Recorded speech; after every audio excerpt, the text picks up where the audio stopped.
October London, what's happening, man? What's happening, man? Good to be here. Glad to have you in studio at our Black Star Network studios. Yes. It's a pleasure to be here, man. Indeed. So, everybody loves to start with where you are now. Mm-hmm. But that's not the journey. How did you get here to this point? It's a long story, but to shorten it up, I mean, I've been doing music for 20 years. I think this year actually marks, or last year was the 20th year anniversary that I've been really pounding the pavement, but, grew up in South Bend, Indiana, home of Notre Dame, the whole thing. A lot of people ask, like, what do y'all have there, just corn? I'm like, no. University of Notre Dame, Skylar Diggins came out of South Bend as well, great WNBA player. But yeah, I mean, I started from just ground roots, My dad played guitar.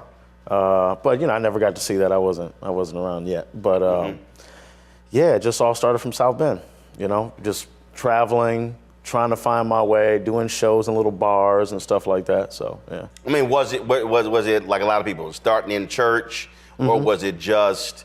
And were you? In your developmental years, was music always around you? Yeah. Were your folks playing music, stuff like that? Absolutely. They'd have parties down in the basement. Even when at my aunt and uncle's house, they'd be everybody would gather around piano, play, and just sing. So I was always listening to music. Always listening to Marvin Gaye in the backseat, listening to the Isley Brothers and Frankie Beverly and Mays. Obviously, rest in peace, Frankie Beverly. Mm-hmm. I got to meet him before he passed. So see the thing that. What you just said right there about sitting in the back seat and listening. My wife and I raised 6 of my nieces. Mm-hmm. And I would tell them, they get mad at me because I play my music loud. And Uncle bro, turn it down. And I'm like, no, take your earbuds out. Yeah. And I think I just believe that the problem today is that we're so individualized that a next generation is not listening to the music that we listen to. Right. That also helps to form those musical tastes. So if I'm playing music, I'll go from so many different genres. And folks are like, dude, you listen to all of that? Because I listen to Teddy Pendergrass, the OJs, Marvin Gaye, the Temptations, Bobby Blue Bland, B.B. King, music that my parents listened to, and I had the benefit of that as well. I think that is just so important, and if it doesn't happen, I mean, to me, that's a problem if you're growing up and you're not exposed to that. Absolutely. I always expose my son. My son is 8, and I listen to everything. And and I'm a multi-genre artist, so he's like, oh, what do you listen to here? Who's this? Now he can pinpoint, like, all right, who is this? Now you can say, oh, that's Sade. Good. Who is this? It sounds like Marvin Gaye. It's exactly what it is. And then going to his new age artists, he's an EDM fan, like DJ Marshmello, all that kind of stuff, but just showing him where all this music came from first. Right, because Foundation. You can't build a house without a foundation. And that's just what it is. Now he's listening to everything, and his palette is opened up to so many genres. So, Yep. I mean, that was. I had a brother. He worked here, and I played a video from George Lopez golf tournament of Smokey Robinson. Okay. He had no idea. And I went off. I was like, whoa. When you say you never heard of Smokey Robinson, wow, are you out of your mind? Yeah, that's crazy. You ain't never heard of Smokey Robinson. We were somewhere else, and I ain't gonna say no names. Anthony, who didn't know who Jeffrey Osborne was. Wow. He almost got stabbed. And I'm like, dog. Like, come on, you got to know this. Right, and that's just my thing. And so whenever I'm talking with millennials or Gen Z, I'm like, listen, I'm gonna need y'all to learn who folks are. So when you hear it, you understand that music. It absolutely drives me crazy. Right. Folks are like, oh man, that's how you old school do. I'm like, no. It's like as Uncle Charlie says, you can be old school and new school. Yeah, that's right. And even when my first album came out, Rebirth of Marvin, talking to a lot of people and certain people being like, well, who's Marvin? Who's this Marvin? The rebirth of himself? Is he Marvin? Like, I was like, well, you're joking, right? No, Like you don't really know, even in the comments, like on Instagram, like who's this Marvin dude? I'm like, I go to their page, like, how old are you? Right, like, right. Are you serious? It's Marvin Gaye, and then his catalog started seeing more people go to his, you know, that energy and that attention towards his. So I was happy about that. So, you know, and now I have a great relationship with the Marvin estate and all that kind of stuff. So. It drives me crazy. Yeah. Because as you know, I love music. I played in the band when I was in elementary school, in junior high school, one semester in high school, which that's all of my dad. He pulled me out of the band. He was like, no, he said, you ain't here for that. Yeah. He said, y'all practicing too late. Yeah. I was like it literally went from a conversation about practicing late to he'll turn his uniform in the morning. I'm like, yo, what the hell just happened? I'm like, how we get to this point? Right. But he was like, yeah, he ain't here for that. He's like, you here for school of communications, you ain't here for this. Right. Like, you know I can do both. I mean, I can kind of do both. That's right. But that, I mean, so just, you know, when you talk about the foundation, Jeffrey Osborne said something. He talked about the strings and the use of orchestra. And he said how so many artists today are not utilizing those, you know, those different techniques and how that made such a difference in the sound of music. And I'll be listening to a lot of songs and I'm hearing the orchestra and seeing the role that it played. Absolutely. So when you're listening to music, how do you listen? I listen to it kind of just like how you're doing it. Like I take certain sounds out. I don't know how I don't know how to do it, but I'm not only listening to the track, I'm listening to the artist, and then after I listen to that, and I put on my headphones, and I can hear, like you said, the strings, and this hi-hat, and then I mix and master and engineer my own work. So then I'm also like listening to, oh, that hi-hat sounds a little hot. That hi-hat sounds a little this. He could have had a little bit more bass in that. So I just analyze everything, and I'm taking it apart in front of my own eyes, like just taking apart everything, and the artist, and then his harmonies and everything. So. You know, because I don't even listen to my own self a lot because then I'll just analyze and analyze and analyze. I like to do it for, you know, other artists. That way I'm having fun with it. So I was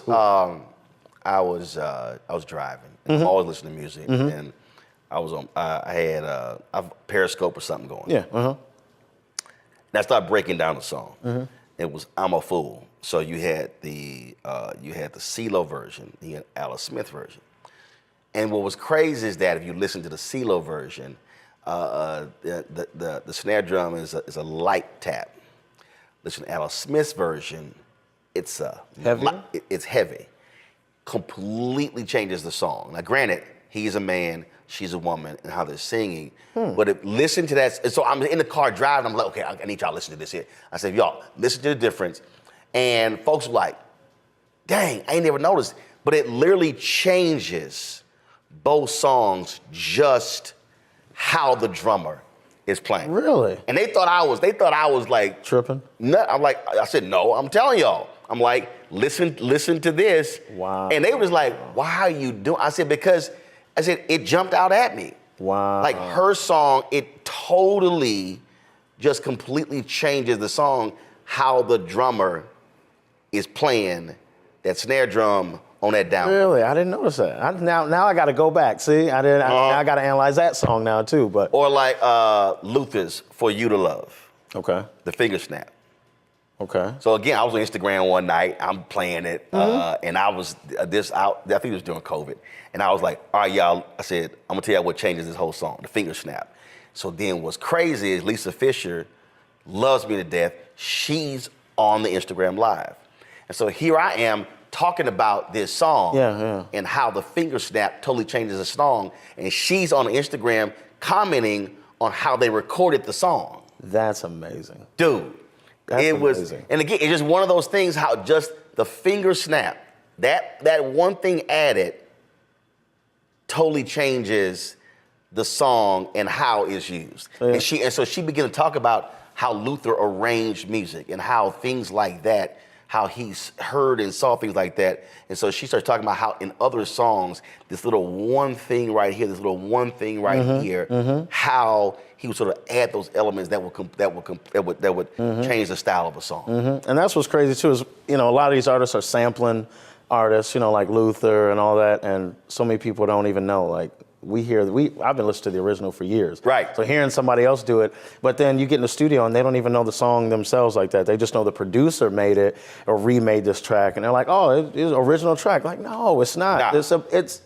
It kills me how many artists I'm in studio with that they don't even know. They don't know that, look, this is the body of work that made all this happen. Right. So, and then you mentioned Instagram Live. I love Live because I can make tracks right there on Live. I always play, exclusive tracks all the time. So, it's good.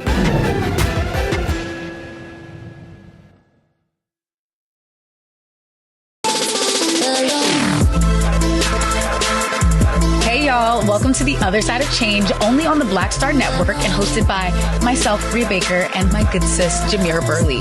We are just two millennial women tackling everything at the intersection of politics, gender, and pop culture. And we don't just settle for commentary. This is about solution-driven dialogue to get us to the world as it could be and not just as it is. Watch us on the Black Star Network, so tune in to The Other Side of Change.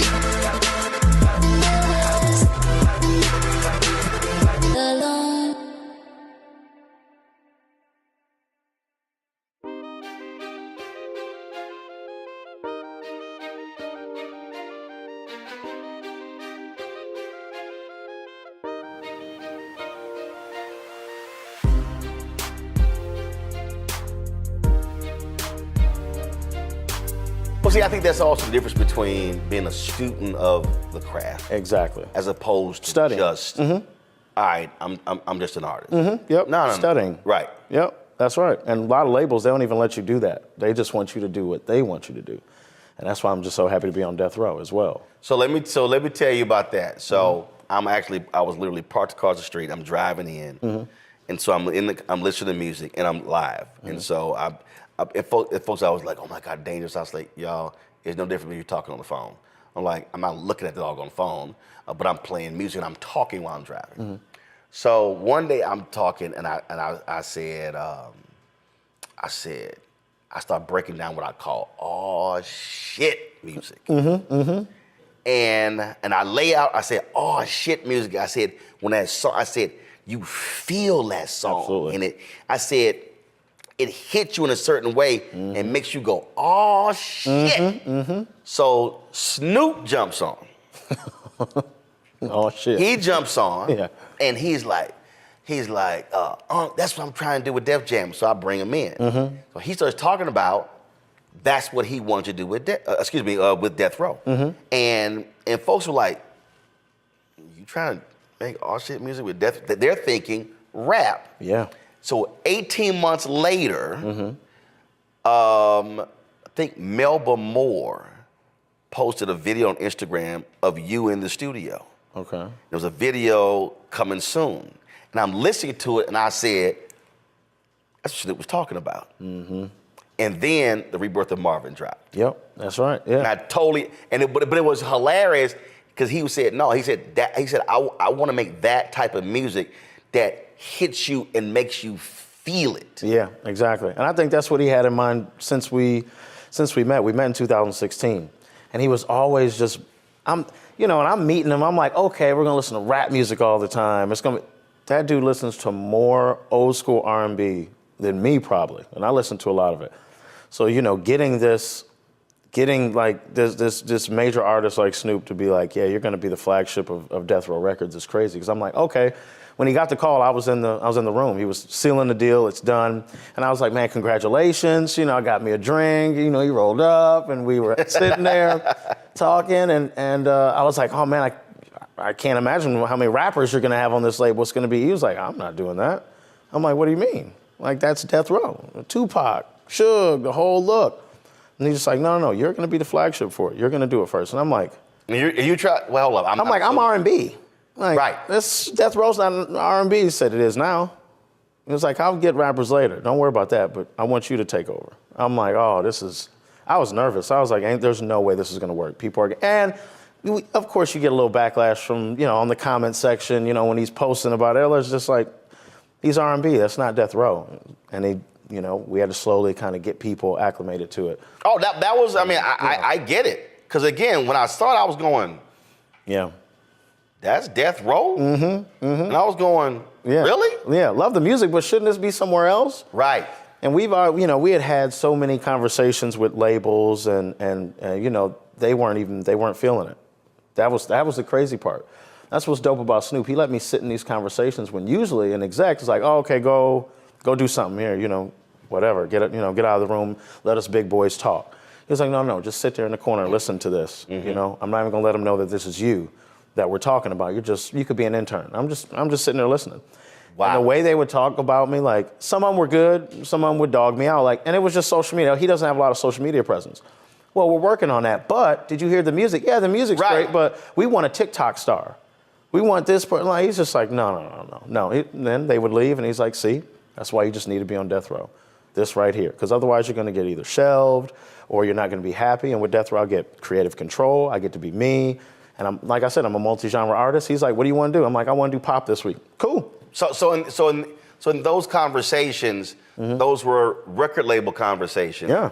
In terms of where to place you with. And so you're sitting there and hearing all this sort of stuff and getting a clear understanding of really what the problem is with music today. Absolutely. And why artists are so unhappy, why they're so depressed, why they get strung out on drugs or whatever it is. They're not happy at all.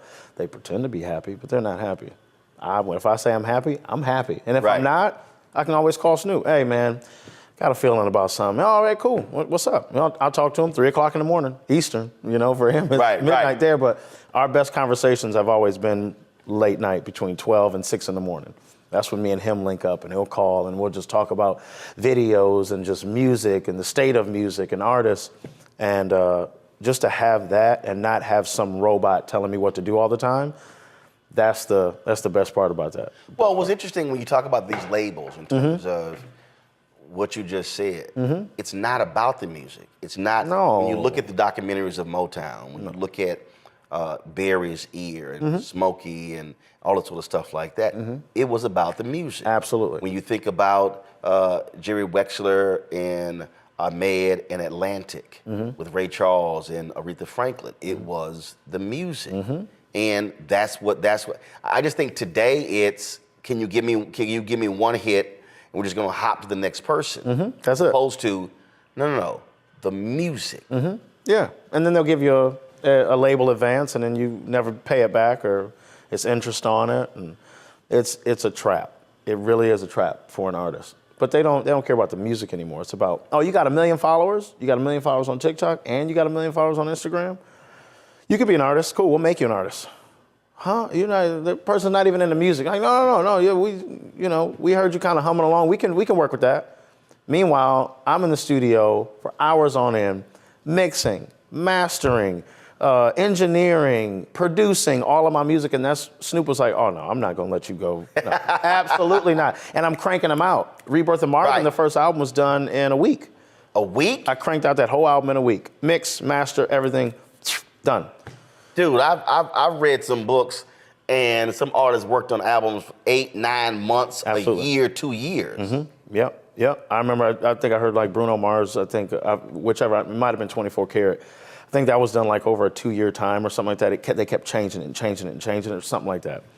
But yeah, a week. I crank out stuff every week. Before we started tour, I cranked out maybe four more EPs and an album, just so I can just have it sitting and be done. But yeah, I've got a plethora of just music. So when I first heard I didn't hear the Rebirth of Marvin. I read a story, and I can't forget where, about you and the Rebirth of Marvin. And then I was like, okay. Then I go listen to it. And then, like I always do, I want to listen to more than just that. So I'm sitting here going through, and then in some of these, I'll hit you like, yo, I downloaded it, now I can't listen to it. But again, so the EP Alone in a Room, then Crypto Winter, then the R&B Masterclass, and then there's a country song I can't listen to. You still gotta send me that. So yes, I do. Yep. It was off of an album with another artist, Still Waters called Florida Life. Oh yeah. So I'm literally going through all these out, and I'm sitting here and I'm going, okay, Florida Life, that's a country song. Mm-hmm. I'm like, I love the sound of it. Mm-hmm. Then when I hop over here, and I'm like, this is a techno. Then this is pop, and I'm like, okay, we over here rapping here, and I'm sitting there going, and so what jumped out at me was, and I said I got to ask him, was it you trying to find your voice, or was it you saying, I want to be able to express myself through all of this and not be defined by a genre? Exactly. That's exactly what it is. Yeah, well, I was not trying to find myself at this. I'm making all these because I've already found myself. I already know what I am. That's why I always stick to that multi-genre, lane, that tagline, because I just like bouncing around.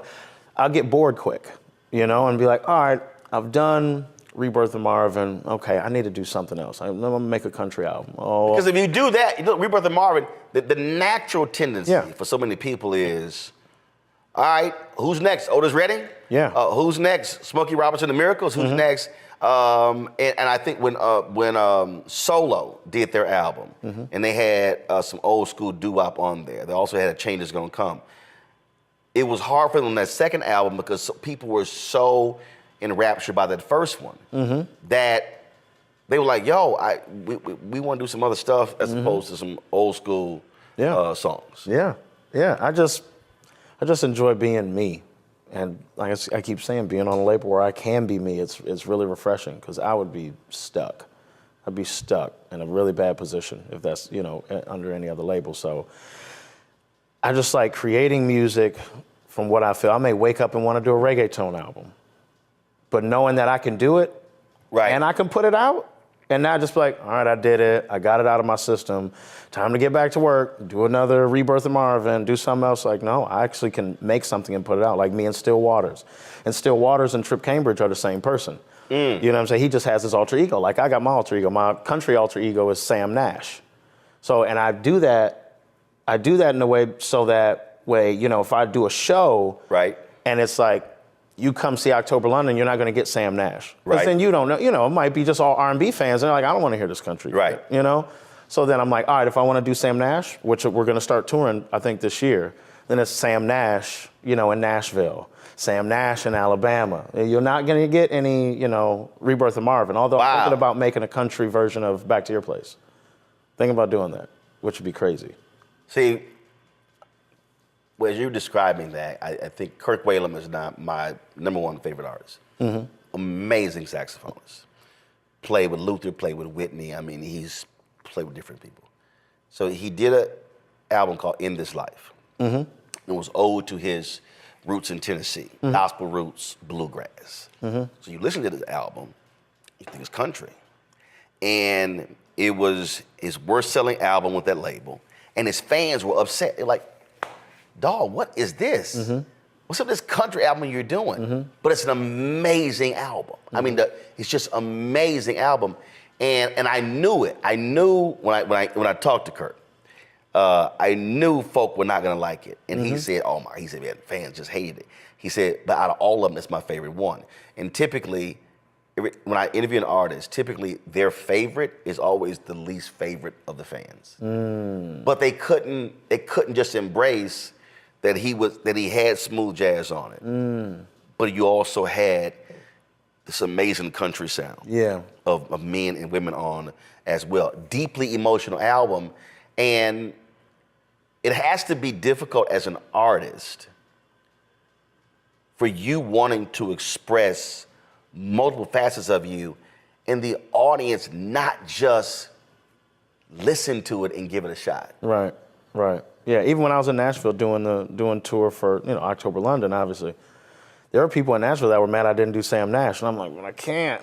I can, but I don't want to risk it. There's 90% October London fans and 10%, I can't do it. I don't want to risk it. So that's why you just separate your fan base and say, all right, cool. Now if you come see Sam Nash, you're coming to see You're coming to hear country music. Right. You know, and if you come see October London, then and then I have my EDM, you know, alter ego and all that. So you're getting these people without getting mad. That's why from the beginning, I'm like, just to let everybody know I'm a multi-genre artist. And then going on Instagram and doing a live and being like, okay, let me play you these R&B records. Now you want to play some new stuff? Okay, this is country, bam. And then you'll see maybe 20 people leave the chat. Right. Cool. Fine by me. Oh, these people, they trip out. So when I'm playing country music on my live, man, what the hell is this? And I'm going, country music, you know, black people created that too. And I'm sitting there going, like, what are you talking about? I mean, the reality is, I'm like, if you actually study music, I said, what's born out of the Mississippi Delta? I said, and then it's like right now, and I saw Snoop sign Tonio Armani. With the Southern Soul sound. Yeah. Okay, so perfect example. Now all of a sudden, folks are going crazy about Boots on the Ground and about 803 Fresh and Tonio's Help Me Find My Draws and all different sounds. And so I'm going back and forth online, and it was a trip because people like, Roland, no, they say this is country. I'm like, no, it's not. And I'm like, Southern Soul is not blues. It's not soul.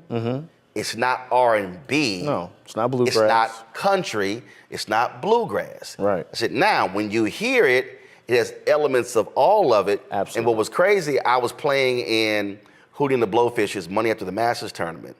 And it's mostly white folks. We're in South Carolina. I put on King George. All these white folks knew. Wow. Dude, I'm playing all this Southern Soul music, and they're like, I need that playlist. Oh my God, I haven't heard that one. And I'm like, that's what you don't understand.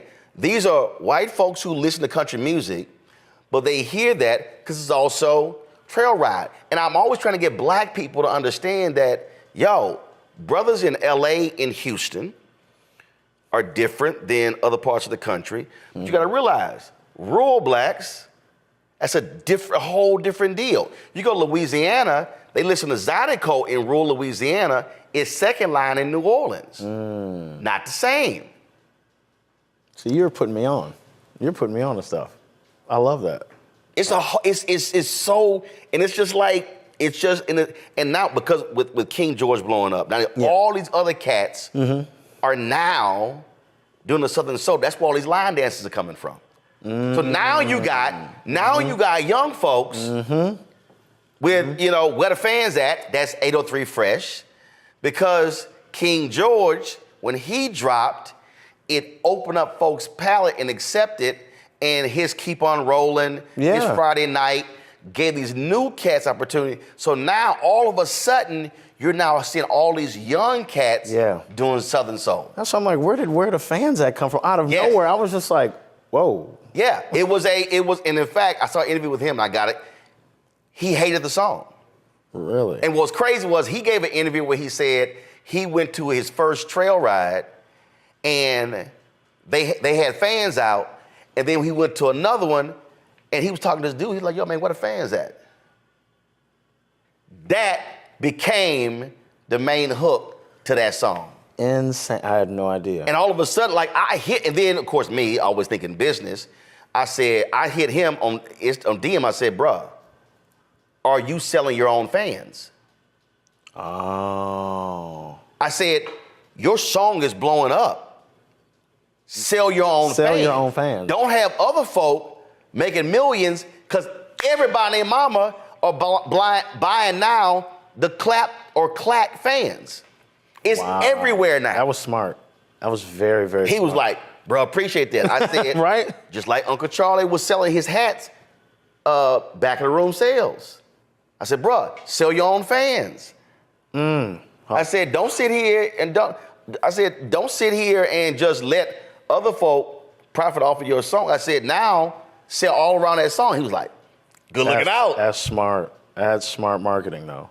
But that's literally how that developed. So now all of a sudden, you now got R&B stations playing the song. I was in Houston when I heard Kenny Wayne's Ride Like a Cowboy, because it was Zydeco, Zydeco has a country element. I said country element because it's got the xylophone, it's got it's got the washboard. That's rural. I heard that on Magic 102 R&B station. Jeez. It's just moving fast, too. Yes. And then what's crazy, because now it's all these not even line dances, it's forcing the clubs to move them damn sections out. Oh. And bring the dance floor back. dance floor back, yeah. Because everybody else are just sitting around and doing all that. Now it's like, oh, we want this. Somebody asked me when I was doing my country, they were like, you need to have a line dance. Bruh. You got to. It's huge. It's huge right now. It is, now it's line dance classes, and boom, what happened? Where the fans at? Boots on the ground? On Good Morning America. Dudes teaching the line dance on Good Morning America. Oh, it's out of here. That's how, and so, but I'm like, I was on trying to explain to people, I'm like, yo, that's actually Southern soul. Southern that's soul. a whole, I got roped in one, this during COVID, bro. Because I've listened to other Southern soul. Because when you go back to Mel Waiters, Hole in the Wall, Marvin Cease, that's all Southern soul. It's not blues, it's Southern soul. Man, one night, why did I type in Google the top 100 Southern soul songs? Oh. Dog, I was there for 5 hours. Just like, listening to this song. That was this one song by a sister. I could not find the recording anywhere. But I found her singing it live on YouTube. But none of the recording? I could not, dude. I went to Apple. I went to Amazon. I went everywhere. And again, I heard the song. I was like, yo, I like that song.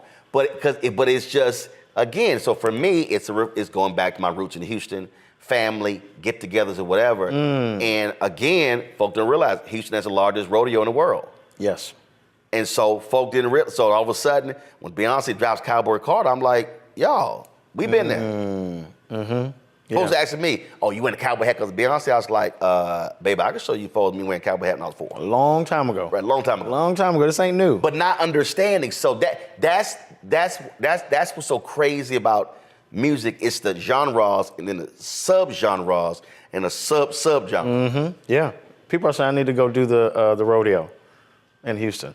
Oh, bro. That'd be probably crazy. It's the largest in the world. It's over 3 weeks. Jesus. Oh, yeah. I didn't know about it until I went down. My sister lived there. 70,000 in NRG Stadium. Ooh. This year, so Bun B curates a night, and I've been so mad because I had events the last 2 years. He's invited me and I couldn't go. Yeah. This year he had Yolanda Adams. So he curates we call it the Black Night. That's what it was always the Black Night. Like when is a black artist perform? We like that's the Black Night. It was black folks everywhere with the cowboy hats and the boots and the horses and everything. Dude, ever since I was a kid. That goes back to the moment I was born. I have to go. Houston Livestock Show and Rodeo. I have to go. It's crazy. My sister lives in Houston. She's been really? telling me, oh yeah, and she's like, you gotta go and you gotta perform there. It's insane. Jeez. It's insane. Yeah, so Bun B does a whole, matter of fact, let's see what we're going to do this here. Since it came up. Let's see what he thinks about this here. Let's just call him. Let's just call him. Let's just call him. Just give him a ring. Just give him a ring. Since you said your sister lived there. But bruh, it is insane. Bun B. Good morning, my brother. So I'm sitting there doing an interview with October London, and we end up talking about music, and he said, man, my sister's in Houston. I've got to go to this rodeo, and I got to perform at this rodeo. And so I was telling him about what you've been doing, how you've been the last couple of years. So let me pass the phone. And I said, well, let's just call Bun B. Let me pass the phone to October London. What up, big dog? How you doing, my brother? Man, I'm good. I should precede you. Man, thank you, bro. I appreciate it, man. Good to talk to you, man. Likewise. Absolutely. I got to come out there. You got to come and see us. Brother. Absolutely. Come and see us before the rodeo, though. Come and sit and talk to me, because the rodeo operates very different. I don't have carte blanche, so everything has to kind of be programmed a certain way. I can't just say this person performs. I have to kind of run everything through the board of directors at the rodeo. So it's a whole different thing. But that being said, I would love for you to come down to the city, come and get you some Trill Burgers. Let's start the relationship. I can only imagine that next year you'll be in a different stratosphere. No, it's all good. No, tell us about Sam Nash. Oh, yeah, and I do Sam Nash. You know, my alter ego, Sam Nash. His country ego bun is Sam Nash. Oh, wow. Oh, yeah, so I do it all. But I'm in Houston during tour. I'm on tour right now, so I'm in Houston. I got to check what the date is on that, but I'm in Houston coming up. Absolutely. So. Roland, could you connect us? I'll connect y'all. Yeah, for sure. Absolutely. All right, I got you. All right, bud. Man, it's a pleasure. Thank you, Roland. All right, brother, appreciate it. All right. Peace. See, it's that simple. It's just that simple, man. Just that simple. Just be like, you know what? Let's just give him a call. I mean, since we here. Yeah, I know. I do that sometimes, you know, like, hey, you know what? I need something. Let me call Charlie Wilson real quick. Let me There get you him go. up, you know? Except Charlie's problem is he changed his number because he keep losing his phone. Dude. I got 6 phone numbers for Uncle Charlie. And so I just stopped keeping up. So I just call his wife's phone. Bingo. Or I call Michael. You have to, because he don't know what he's doing on that phone. He literally loses his phone and he thinks I got to get me a whole new number. Man. I'm like, no, Charlie, you know if you lose a phone, you can keep the same You number. keep the same number. You don't have to keep changing it I up. got more numbers than that's how Aretha Franklin was. Really? Dog. I'm like, Aretha, I got 5 numbers for you. She hit me one time, it was 1 o'clock in the morning. I was like, who the hell's calling me from 248 at 1 o'clock in the morning? And I got to get up at 4 because I was doing my morning show. And I answer, Roland, Aretha, oh, you would kill them tonight on TV. And my wife was like, who is calling? I was like, that's your sorority sister, the queen. And I'm like, so I can't tell the queen, look, I'm sleepy. Yeah, exactly. It's like, I'm up. So I had to sit here and talk for the next 20 minutes. You got to. But I was like, what the hell? She always had a new damn number. Wow. If I show you right, you're going to see 5 phone numbers. 5 different phone. Yep. That's how crazy it is. Yep. Snoop is the same way. It's several people that are like, what number am I calling, man? Right. What number am I I'm calling? like, bro, just keep one number. Yeah. Keep make it the bat phone and Exactly. change the other one. Exactly. Because Just I have ain't a trying to back sit in and be sending you DMs like, yo, what's up? I Yeah, can't reach you. and then I gotta wait, and you're not on social media, so I'm like, oh yeah. But Charlie's like that, you know, and Charlie's such a good dude. He told me, he was like, man, don't let nobody outdo you. You go out there and kill them every time, every single time. And that's what I do every time. He's like, don't let nobody outdo you. If you think they're going to, do more. That dude is just, but he's so great. He's so great.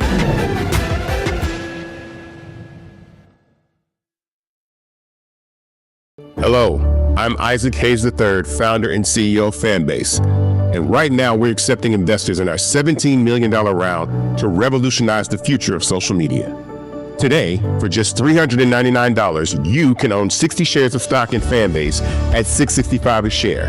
Go to startengine.com/fanbase and invest today. While the big platforms have grown too massive and disconnected from their users, Fanbase is building a platform where creators and users truly come first. We've already raised $4.8 million from everyday investors who believe in this vision, and now you can join them.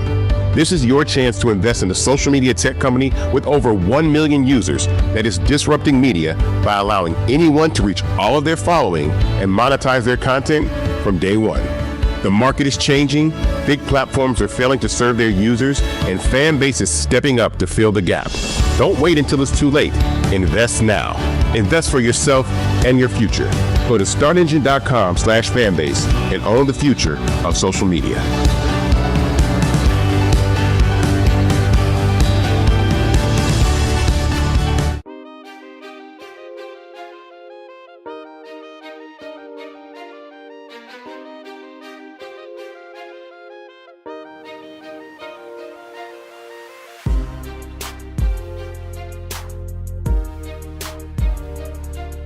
Well, what I love, and like he said, old school, new school. He said, take your pick. I got old school hits, I got new school hits. Yep. Got all of that. But one of the things I was talking to somebody about Uncle Charlie is that what bothers him is the crossover. That he should be bigger. Should be, because what he's accomplished. Do you think about that or worry about that? Worry about, you know what, I really hope a white audience embraces me versus I'm just gonna do me. And because Luther was like that. Luther wanted to desperately win a Grammy for pop. Even when he was winning for R&B. it drove him crazy. It was even in the documentary. I talked to some folks before that, so I was very well aware of that. And it just ate at him. And the year it happened, it's when he had the stroke. Wow. He couldn't even enjoy it.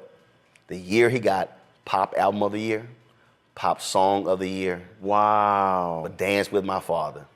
And he couldn't even enjoy it. Couldn't enjoy it. And there were folks who were telling him, Luther, you got all of this because of black people. Why are you so just focused on that? Yeah. I'd be lying if I said I didn't think about that. I do all the time, really. I'm like, if I could just cross over here just to... Why? And it's... Is it the money? Is it bigger sales, more money, bigger venues? Or is it I want more people exposed to who I am? I just want more exposure. Yeah, obviously the money comes with it, you know. Bigger the venue, bigger the payday, right? But I'm just like, man, I really feel like more people should hear the music. I really, cause I've been saying, I make so many genres, I want them all to hear it. You know, but, you know, if I'm doing EDM, the R&B people aren't gonna, so I wanna cross over so I can be like, and it could be some of the awards too. I just got my first Grammy and I'm happy about that. But I'm not as happy as I thought I was gonna be. I went for it and for it and for it. I'm like, yeah, I just need a Grammy and I got it. And I was just like, for some reason I thought the sky was gonna change colors and everything was gonna, you know, I won a Grammy, which I'm happy and proud of. I remember the year Raphael Sadiq yeah. was nominated for a Grammy and no longer had a record deal. Wow. When he did, hold on. I told you I listen to music. Yes, you do. When he did, and I'll never forget, it was, let's see here, artist. Didn't he win for Cranes in the Sky? With Solange? When he did the album, The Way I See It, which is phenomenal. Love That Girl. The song Just One Kiss was just Joss Stone. The song was Stevie Wonder. He's got Stevie Wonder, Jay-Z, Joss Stone, Rebirth Brass Band, all on that album. It's an amazing album. That was 2008. When he got nominated for the Grammy, he didn't have a record deal. Because and what's interesting is, and when the Rebirth of Marvin came out, I immediately thought of this album because this album has an old school feel to it. You listen to this album, it has an old school sound to it. Just like Eric Benet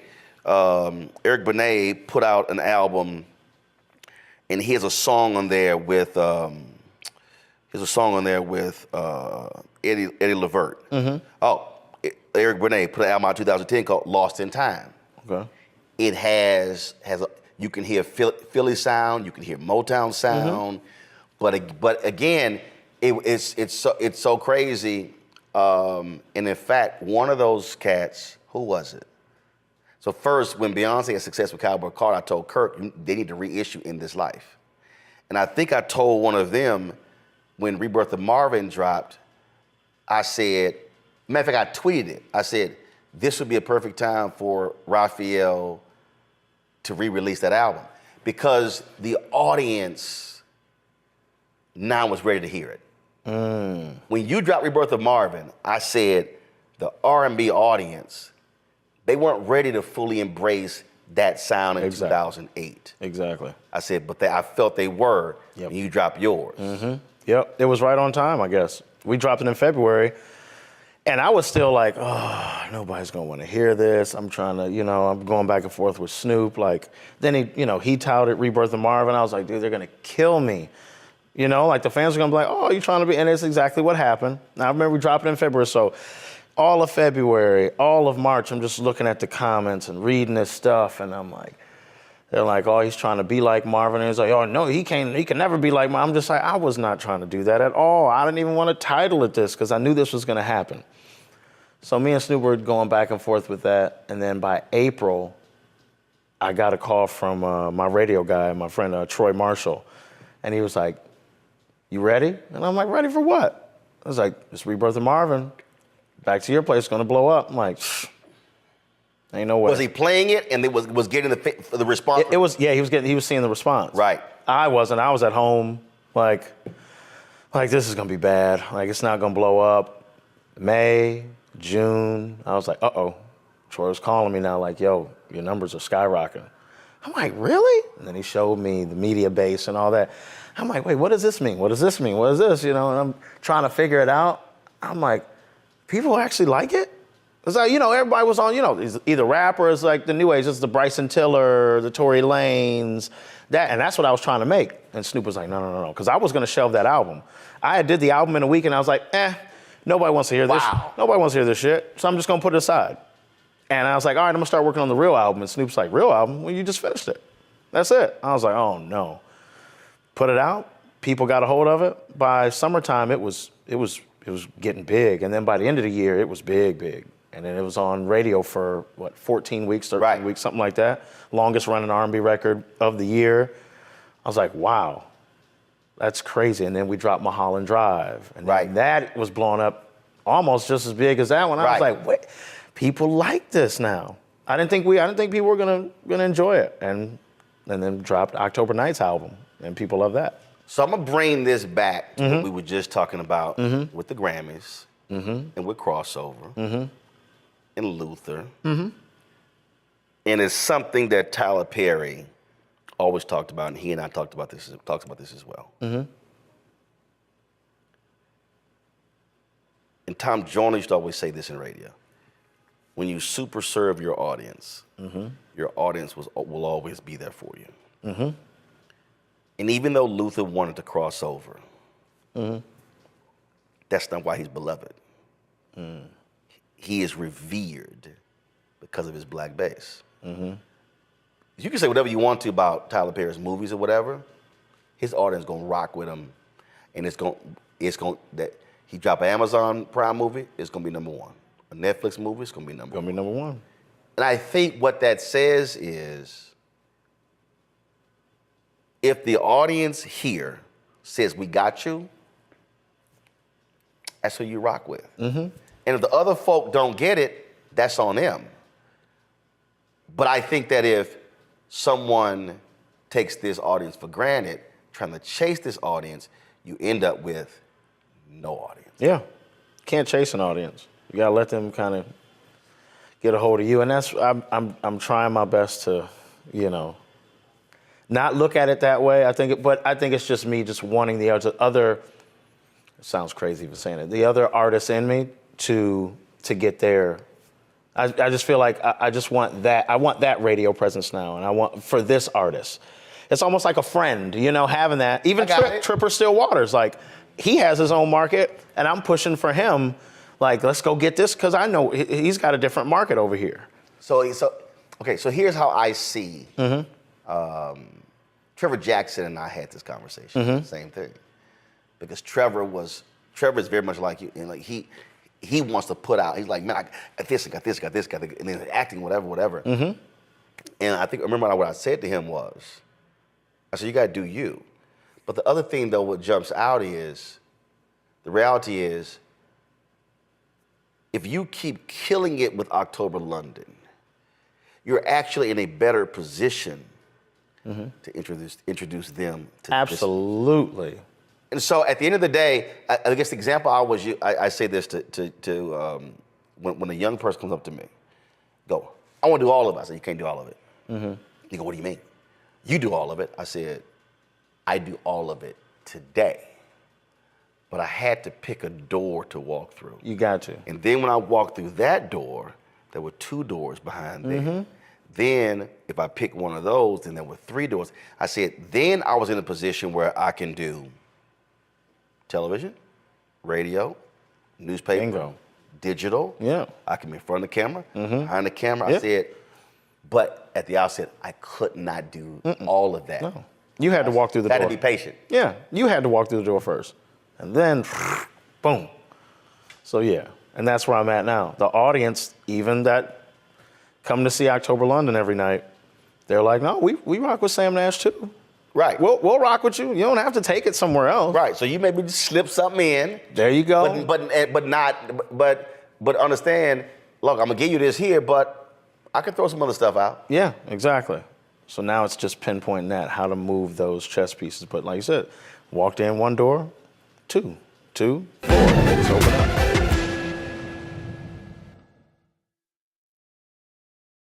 What's up, y'all? Look, Fanbase is more than a platform. It's a movement to empower creators, offering a unique opportunity for everyday people to invest in Black-owned tech, infrastructure, and help shape the future of social media.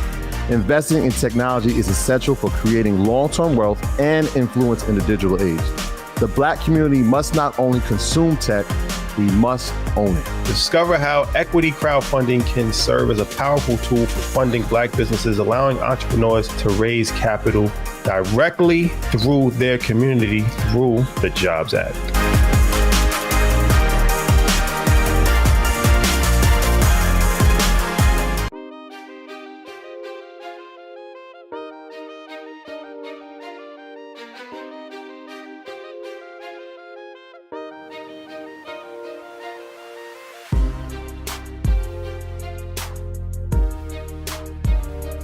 What did you learn from the Maxwell tour? Because you on tour Maxwell. Yeah, that was insane. And it was also Selena. It was also Jasmine Sullivan. Sorry, Jasmine Sullivan. Yeah. Jasmine Sullivan. Yeah. I was crazy. So I'm in DC. I'm at the concert, and I couldn't tell if I was at a Maxwell concert or a Jasmine Sullivan concert. Yo, they were rocking with her so hard. I'm talking about reciting every lyric. Yeah. Now, mind you, I've heard Jasmine Sullivan. I haven't really listened to Jasmine Sullivan. And the crazy thing, I'm backstage coming to see you before you go out. And there's some dancers in the hallway, and 3 people on this side. She was there. I was like, hey, how y'all doing? I just kept walking, and the folks sort of looked like that's all he gave us. I knew that was her. I never met her before. And so it's not like I automatically would recognize. And again, I was just trying to hurry up and get to see you before you went out on stage. Right. But that was crazy, just how you're sitting there, 3 different artists, and how the audience was rocking with all 3 of y'all in different ways. It was insane. That was one of the best concerts really that I've just seen. I had to go out in the audience and watch it. Because sometimes the first or the second act, they're like, all right, can y'all hurry up? Yeah. So we can get to the main act. That was not the case with that tour. Everybody loved every artist. That we got so much love. But what I learned on that tour is that sitting there watching Maxwell and being like, so if you be faithful to your audience and you take care of them, they'll always come see you, just like you just said. Because he didn't do the album for 8 years. No. It was 8 years. That's insane. And he's come back and have still people, Right. And like thousands and thousands of people. Look at Sade. Oh. Sade could disappear for 15 years. Come back, sell out. Wrong. Done. And do no marketing. Nope. Zero. All you gotta do is just say, hey, Sade's gonna be, all right, I'm there. Period. Oh, I wanna do a record with Sade. It's one of my, When I interviewed Frankie Beverly, that he said the artist that he wanted to do something with and tour with was Sade. Man, it was some kind of, I don't know what it was, a rumor or something that Max was gonna go out with Sade or something. Oh, I remember that.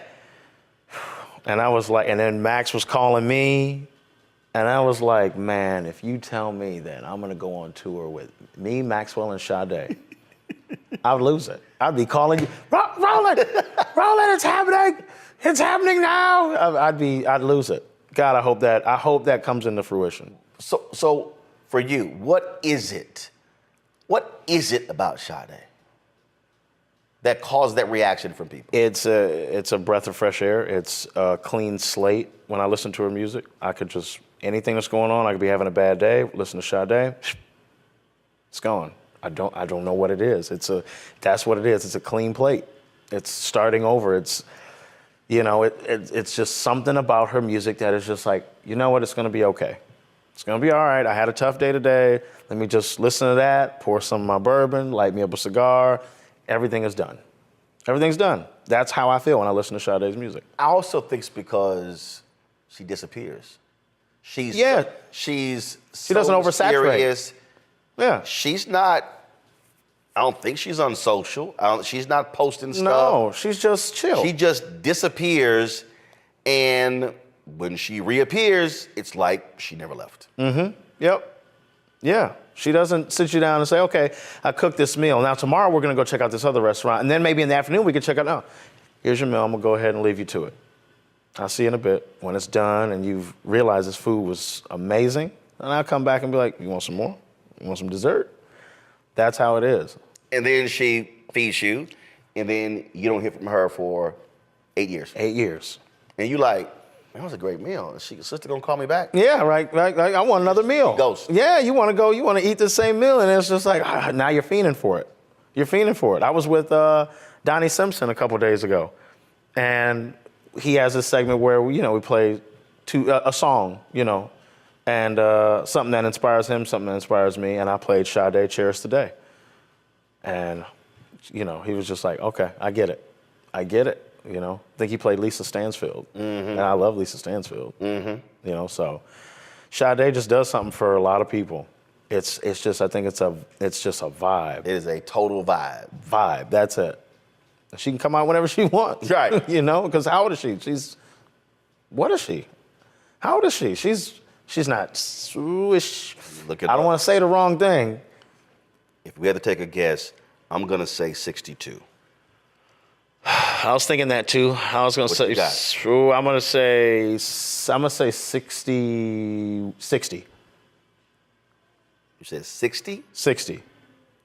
She's 66. January 16th, 1959. She is 66. Helen Folashade Adu. Unbelievable. That's- and still looks great at 66. Yeah. Beautiful. I think she did something, it was on the BET Awards. It was something, it was a skit. And I was like. With Wanda Sykes, long time ago? No, it was. Recent? It was recent. I swear I saw it on one of those, and I was like, damn, Sade. Like, Still look good. I was like, She eating her vegetables. You know what I'm saying? Eating her vegetables. drinking her water. Drinking her water. That's it. Earlier you said you mix, master, do all of that. Where'd you learn that? Myself. I was tired of waiting on people. I'm like Self-taught? yes. I just was like, okay, I just have to sit here and try to figure it out. What age? 16. I started on Fruity Loops, FL Studios. Started working on that, started producing, learned how to produce. Then as I was learning how to produce, then I was like, well, these hi-hats are too hard, the bass is too hard. Let me try to figure that out. And I was like, oh, okay, sounds better. Now the track gets better. Okay, and then I started singing, putting vocals on track. And I was like, oh, well, these parts are too hot, these parts are too low. And next thing you know, I was learning how to just even the sound out.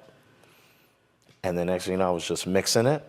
And then my mixing was, I listened to a mix that I did 10 years ago, and I'm like, ugh, that wasn't mixed good, but it worked at that time. Yeah, but it was 10 years ago. That was 10 years ago. Dogg. Now it's like, Right. I'll mix something, take it to the big boys, and they're like, what do you need? I'm like, I just want an extra mix. He's like, dude, it sounds amazing. Who mixed it? And they're naming mixers. And I'm like, me. He's like, what? Who's gonna master it? I'm like, me.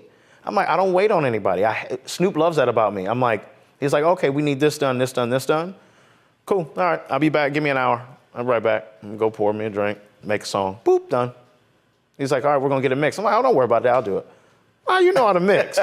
Just chill, I got you. I ain't mixing drinks, I'm gonna mix the songs. I'm mix the songs. He's like, all right. And then I'll send it to the other room, studio, the mothership, bam. He's like, sounds good. And I'll be like, let me tweak that because the bass is too high in here. Let me go back in. I'll go back in the room, tweak it, send it right back, done. Song's done, ready to put out. It's like, we can put this out now? Yep. When do you know not to tinker with it too much? Because you said people start changing stuff. Yeah.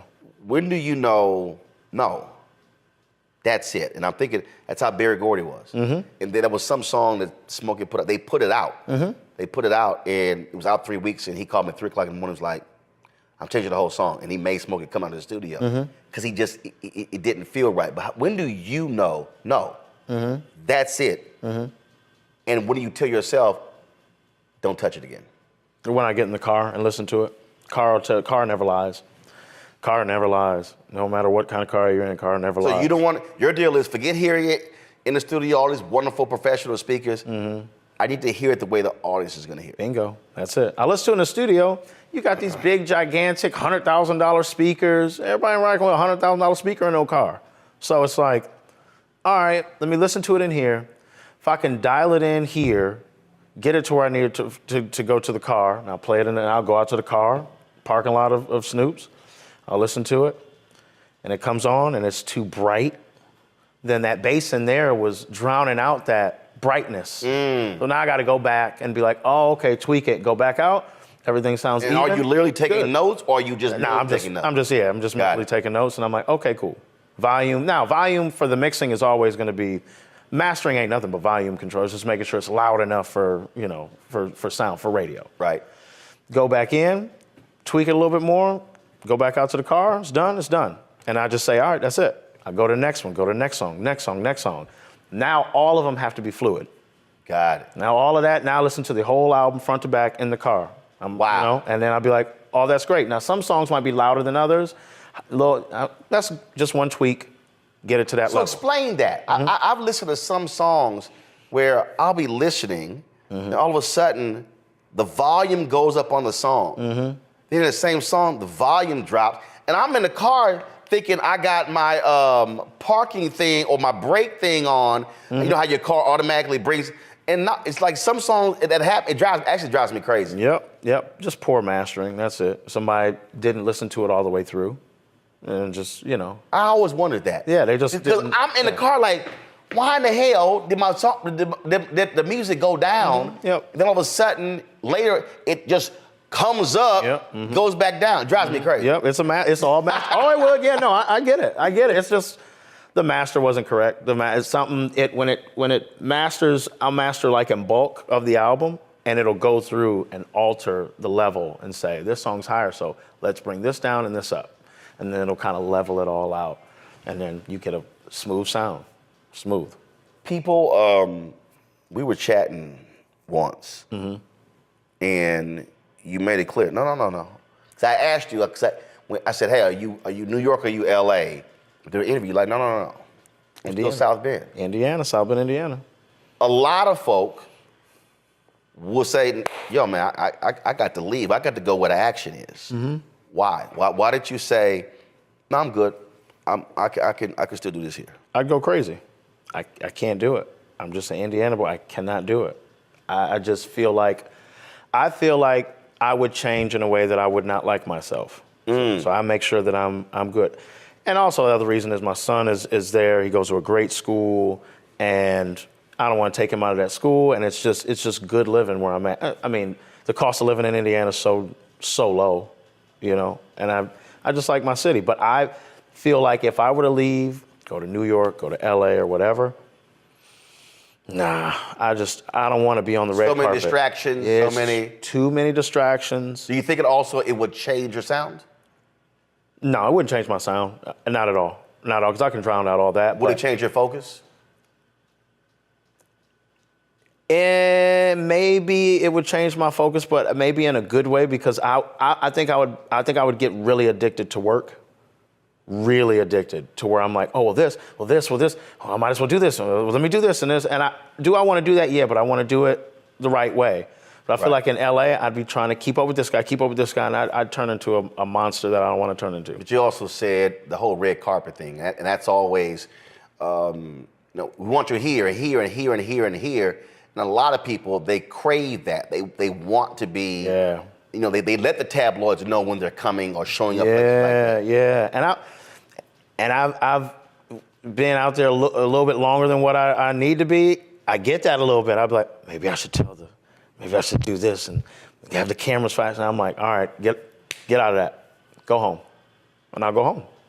And I'll go sit in the bar at my parents' house. Me and my dad sit there, have us some tequila and some wine, and we just chill and talk. And then I'm back level. So I always just, as soon as tour's done, I can't wait to get back home. Can't wait. Even in the middle of the tour, like we stop in Chicago, we're off for like 3 days. I'm going home. I'm going to lay in my own bed. Right. I want to touch my coffee maker. I want to drive my cars that I paid for. Like I'm a car fanatic, so got a garage of those. So I want to drive those. How many cars? I have 2 now, 2 on the way. 2 on the way, but I usually have 4 or 5. Was it Rolls or Bentley? Well, I saw you. I had the Rolls, which I used in the video. Got it. Got rid of that, trade that in for a new Rolls-Royce Cullinan, that'll be in June. Ferrari SF90 will be here in June. I got a Lambo in the garage, and I got a G-Wagon. See, here's the thing. I'm not a car person. Yeah? Bruh, I don't even, let me tell you how bad it is. Henry gets mad at me. I just got rid of my Navigator. Had it for 16 and a half years. I think I went a year, I ain't even washed it. I don't care. First off, you had a Navigator for 16? 16 and a half, I bought that bad. I was living in Chicago. I went home for Thanksgiving. My parents had a car that was like 100 and some odd thousand miles. So I said, listen, y'all give y'all car to my sister who needed a car. I'm gonna give y'all a Toyota Corolla. I'm gonna give y'all my Corolla. It's paid for. It had like 40,000 miles, y'all good. I did not want a car with Chicago license plates. I did not want to give them my Texas driver's license. So I went to Dallas, I have a house there, my parents now live there, bought my Navigator and had it shipped to Chicago. Okay. And it's so fun, the cop pulled me over about 2 months ago. And he said, it took me a while to get all this because car hadn't been registered since 2012. Because I had to give him my driver's license, and I had to put some other, I didn't want Illinois plates, I didn't want Virginia plates, because I am from Houston. Got you. So 16 and a half years. I walk in, dude's like, so are we leasing? Nope. He said, we financing? Nope. He said, what are we doing? I said, we're going to negotiate this number. I'll be back in 15 minutes. Went to the bank, got a cashier's check. There you go. Pay for it. I ain't want to. And so I'm not, the only car I've ever desired is the Dodge Viper. That's the only car. Really? The only car. I do not care. And when I say I do not care, you're just like, I literally do not care. I don't care if I drive anybody with me. I don't care if it ain't washed. I don't give a damn what you think. So I'm just trying to get point A to point B. Yo, it's getting me from here. I do not care. We gotta get you in a Bentley, man. A Bentley GT, oh man, that'd be you all day. Oh my God. It don't even. You're like, yeah, whatever. It don't even. That's crazy. When I got my Sprinter for the business, we travel. I had like a month, I went, wow, this is the first Mercedes I've ever owned. Okay. And if it was exactly what I then said, I said, and it was 100% tax deductible. Oh, absolutely. All my cars are under the business. Every car's under the business. Oh yeah, you got to do it right. But I was like, but I've never, other people, now if I see it, Porsche's nice. That's not, I can see that. But it does nothing to me. Wow, and for me, I might love cars more than I do music. I've always had that in me though. But if I see a new camera, oh, you're tech. Now I'm like, okay, what can I do with this? So for instance, like I'm sitting, and I'm always about multi-use. So your guys right now shooting with a DJ Osmo, and people are trying to get me to the Osmo, and I hate the Osmo. What I hate the Osmo, because that's all it is. I can't do anything else with it. Now, what I would tell your guy, to get the DJI Action 5 and get the selfie stick, and now all of a sudden, I can now do a bunch of different stuff with that camera. I can sit that DJI Osmo down, I can take it off, I can attach, I can take it apart, I can extend it, I can now have a selfie stick, I can put it on a selfie stick on my golf cart as it walks with me and record my swing while I'm walking. I can't do that with the Osmo. You hear that, Chris? That's just sort of how I You hear that, Chris? That just sort of, so again, like literally, I was like, yeah, that's why I don't get the Osmo. I just, so you like tech? Yeah, that's But cars, I remember when I saw your Instagram post, I was like, oh, okay, that's nice. It just never done anything for me. Yeah, cars have always just been, since as a child, I just always, for Christmas, what do you want, Jared? I want a model car. I'd go to the store, go to CVS or Walgreens, whatever, and I'd get the little limos. I'd get, it was cars nothing. I didn't want action figures. I didn't want video game console. All I wanted was cars. Wow. That's it. And my Uncle Al would send me Mercedes. That's when I fell in love with the Gold Wing doors. I loved that. And it was like always like that. Oh, that beautiful car. That car is worth $2 million now. It's crazy. I wish if I'd have bought one then, or, as a teenager, 18 years old and bought it, well, I didn't have money like that, but I would have made $1 million off of that car. It's crazy. So I've just always been a car person. So that is if I can get in a car, listen to Sade, man, go get me a steak. I noticed a steak place by her too. Oh, of course, of course. Need me a steak. When did you start this? This is brand new. I teamed up with Mr. and Mrs. Bourbon. And we got a great product out of this. Like, they were working on all their whiskeys in Kentucky, and went and picked out a blend, and we waited it out and got just a beautiful product, man. And people are buying it like crazy right now. Especially we just knocked out the first show, handing out flyers with the QR codes, and it's smooth. It's smooth. Now, do you also have your own cigar? I'm with Placencia. I don't have my own cigar. It's coming though, and we're working on it right now. So I'm with Placencia Cigars, and it's going to be a great blend. It's going to be great. So because when you did your show in DC, you sort of had it set up like it was a speakeasy. Yeah.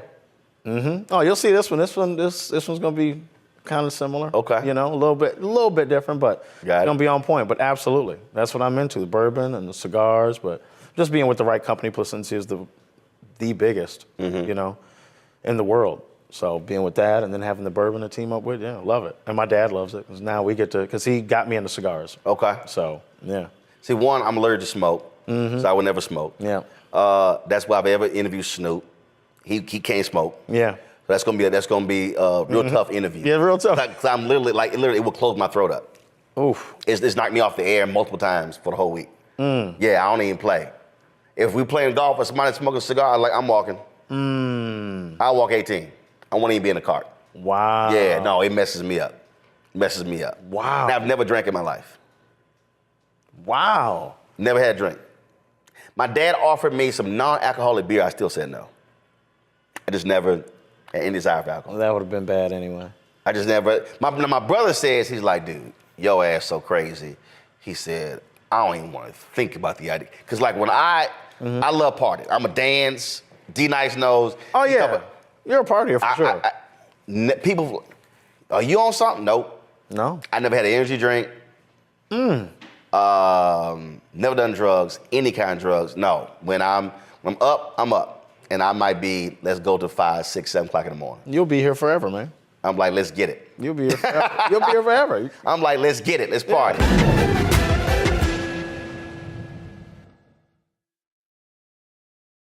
Hatred on the streets, a horrific scene, a white nationalist rally that descended into deadly violence.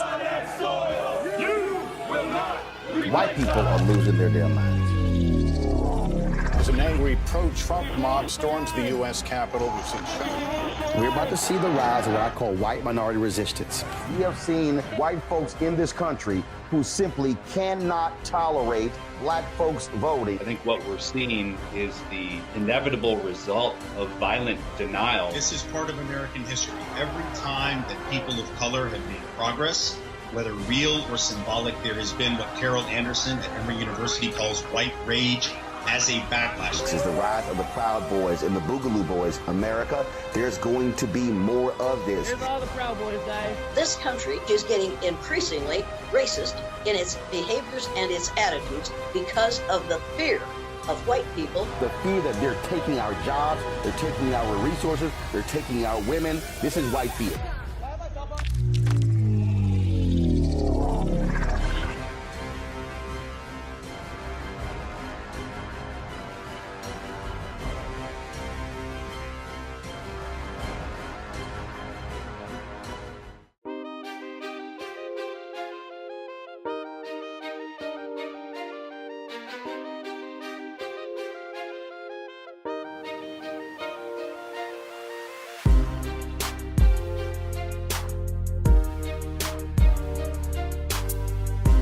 We talked about Sade. Who would you love to do a collab with? Besides Sade, D'Angelo. I'd love to do a collab with D'Angelo. Man, that would be a dream. Brown Sugar. I ain't got his number. Have you talked to him about it? Never. I would love to. That would be absolutely amazing. Is there a woman that you would want to do a duet with? Besides Sade? Right, besides Sade. Right now, the first person that comes to mind is Alex Isley, Ernie Isley's daughter. Really? She's amazing. She's a fan of mine. I'm a fan of hers. Absolutely. Wow. We just haven't. We wanted I wanted her on this tour, but she was busy. She was already touring. Yeah, and that would have been great. But we'll collab at some point. But yeah, Alex Isley, her voice. If there was that, and I don't want to use if the verses, but if there could be a scenario where, and it's not about competition, but you're on stage. I saw this video the other day where it was the Four Tops and the OJs. It was on Robert Townsend's old show, and they had this. They were back and forth. It was amazing video to watch. But if you could have a situation where you're on stage, you sing a song, and the person across the stage got to sing a song.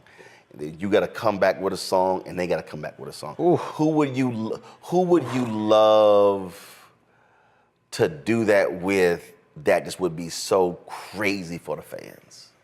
Right now,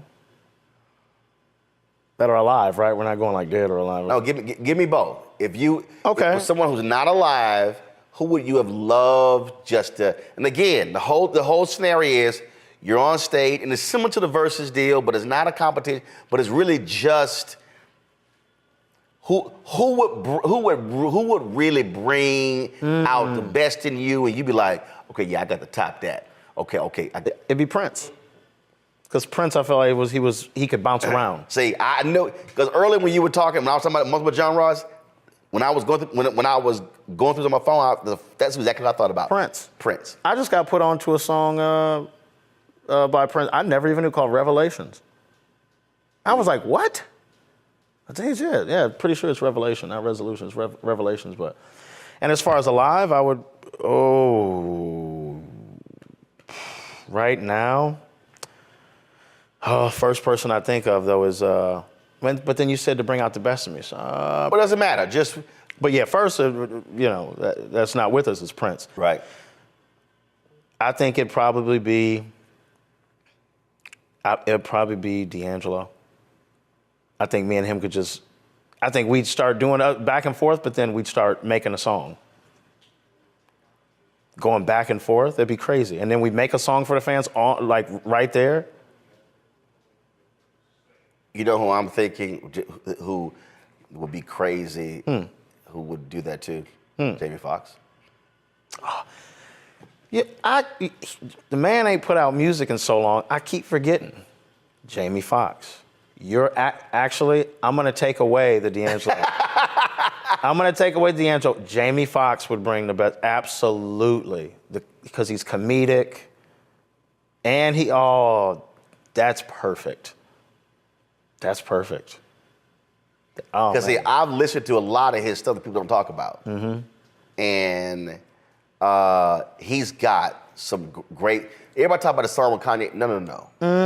Some stuff. He's just in terms of listening to your music, listening to his style, would really mesh with the audience. Yeah, I heard through the grapevine he's thinking about putting out an album, so I'm definitely trying to be a part of that. Would you try to make me call him? No, not at all. Check. No, not at all. You actually doing this? Yeah, you doing this or not? Me and him have run into each other. I saw him recently, and I was like, hey, man, because I didn't think he'd remember me. I was like, hey, man, I'm October. And he's like, I know who you are. Like, telling me who you are. You telling me this? I'm like, my bad, man. I just, I do this stuff. People always like, why you introduce yourself? I said, no. I said, I don't assume anybody knows me. Yeah. I'm Roland Martin. He's like, why you giving your full name? I'm like, well, that's my name. That's my name. I said I was trained to introduce yourself to people. And so I'm like. So many people that I've ran into, that I'm just like, they're coming up to me like, man, I'm a fan of you. I'm like, but you're you. Right. Like even Charlie. Like I'm just like, they're like, oh, Charlie wants to see you in his trailer. For real? That I don't think people understand what that feels like. It's crazy. When I remember we were at Essence, and I go backstage, and I meet In Vogue. I had met them years earlier when they came to the radio station in Dallas, but this was totally different. And they were like in Japan for months. All they saw was on CNN. They were like, oh my God. And so then, that's why I get me Gabrielle Union. And Mary Holly Rousey Pete was like, Gabby, you gonna let somebody else talk to Roland? Because she was like all into politics or whatever. Mm-hmm. So it's always crazy where you like, no, I'm a fan of you. Yeah. No, how you a fan? No. For real. Because Hank Aaron, met him at the White House, sitting next to Harry Belafonte. Walked over, I said, I've always been wanting to meet you. And so he stands, both of them with their canes. So he stands, I said, no. He said, no. I've been waiting to meet you. That's crazy. And he stands up and he begins to talk to me about how much he appreciated my work. And like 2 years later, he hand-selected the winners of the Henry Aaron Courage Awards. And I was one of the people who he picked. I know, you're like, this is crazy. Dude, now I'm like the same way I'm going like, for real? No, you, and that's why I was like, no, you stay sit, no. He said, no. I'm standing up, because I've been waiting to meet you. Blew me away, bro. That would have blew me away too. I'm like, this is crazy. Blew me away, and I already met Mr. B, and he was the same way. They were sitting right next to each other. It was crazy. That's nuts.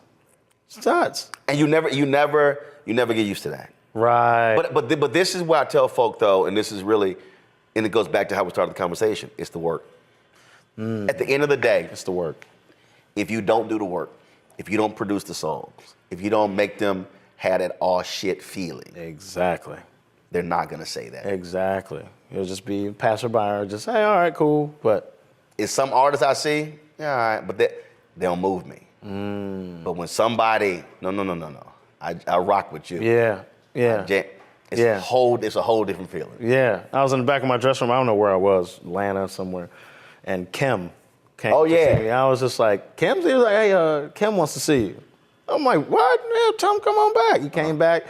We're joking, talking, and then before he left, he turned around. He's like, I'm really getting tired of hearing you on the radio all the time. I was like, well, good. No, your response should have been, because you've been taking too long to put your album out. Like, where we gonna get it? I need some more, hey, girl. I need some, you know what I'm saying? Come on, like, me and him should go on tour. That'd be crazy. True that. I need to hit him up and tell him, like, man, why don't we just go on tour? I'm gonna send him a text too. Me, him, and who else? Me. Special guest Jamie Foxx. Oof. That'd be crazy. I mean, you speak it. What we're gonna call that too? We're gonna call that. We're gonna call that.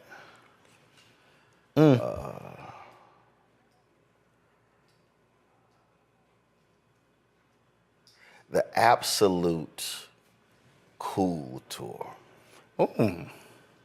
That's not bad. The Absolute Cool Tour. That's not bad, man. That's how me and you both will flag Kim and be like, hey. That's the Absolutely Cool Tour. That is absolutely cool. And then the three of y'all standing in front of blocks of ice. Okay. That just took something. Come on. I mean, by the looks of your set, I mean, you can do it. You know what I'm saying? Like Roland did the whole stage setup. He wanted ice, we got him ice. You know what I'm saying? We got it for him. We got it.